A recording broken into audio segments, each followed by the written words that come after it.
The definition of puso from the Gilas. Sa isang laro kung saan ang lakas, bilis at tapang ang puhunan, may isang Filipina na kayang makipagsabayan kahit pa sa mas matatangkad, mas malalakas at mas sanay na kalaban. Siya po ang babaeng hindi umaatras sa banggaan, hindi po sumusuko sa laban at hindi natatakot dalhin ang bandera ng ating inang bayan sa pinakamalalaking stage. Mga ka-sports, kilalanin natin ang Gilas Queen na si Mika Wamil Casio, ang flying coach ng Gilas Women. Kung trip mo po ang ganitong content, paiwan ng follow at pa-subscribe na din. Tara po, simulan na natin. I'm really confident because I'm playing with the probably most decorated player in the Philippines, April Burden. Bago siya nakilala sa international stage, isa muna siyang simpleng atleta na may malaking pangarap. Si Mika Casio ay hinubog sa powerhouse team ng National University Lady Bulldogs, isang programang kilala sa disiplina, sistema at kultura ng panalo. At hindi lang basta player si Mika, bahagi siya ng isa sa pinakadominanteng era sa UAAP Women's Basketball,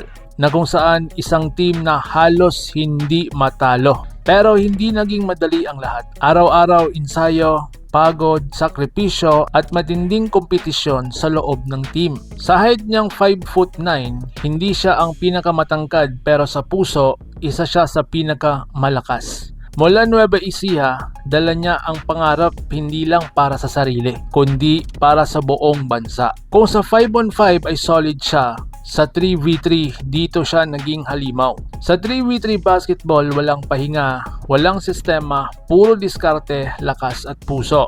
At dito, lumabas ang tunay na identity ni Mika Casio. Sa FIBA 3v3 Asia Cup sa Singapore, isa siya sa naging sandigan ng Gilas Women para makuha ang silver medal. Isipin mo yan ha, kalaban mo ang mga higante ng Asia pero hindi po kayo umatras. Bawat rebound, pinaglalaban, bawat possession, binubuwis ang lakas. Bawat laro, parang giyera. At dahil sa kanyang angking tapang at hustle, tinawag siya ng mga fans na Papa Catch, ang babaeng siguradong sasalo ng bola sa gitna ng gulo. Pero hindi lang sa court umiikot ang mundo ni Mika ha. Isa rin siyang rising digital creator kung saan ibinabahagi niya ang kanyang fitness journey, training routines at lifestyle. Makikita mo sa kanya na hindi lang talento ang puhunan kundi disiplina. Para sa maraming kabataan, lalo na sa mga aspiring lady ballers, si Mika ay patunay na pwedeng maging malakas at inspiring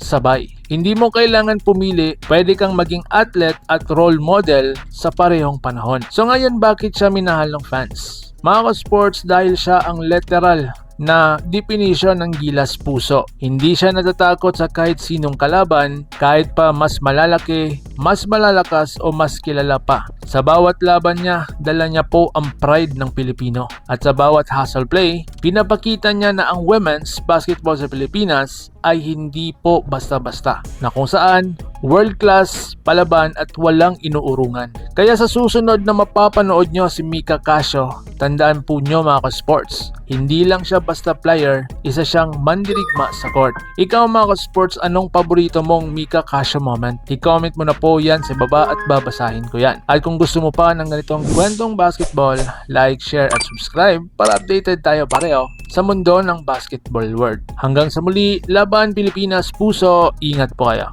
Nung umpisa, syempre, akala ko okay na lahat. Parang bed of roses na kasi UAAP school na. Pero hindi, maraming mas magagaling. Mga ka-sports, kung hilig ninyong bumili ng mga Gilas jersey, Gilas accessories at mga gamit na pang basketball, habang nanunood po kayo sa aking mga videos, kindly check this basket on this lower part ng ating video at magpa-pop up yung ating mga items sa gilid. Mga legit po yung mga items dyan and see to it po na makabili po kayo ahead of time kasi meron po yung mga discounts and mga promos depende po sa seller. And also, kunting suporta din as a content creator po. Salamat!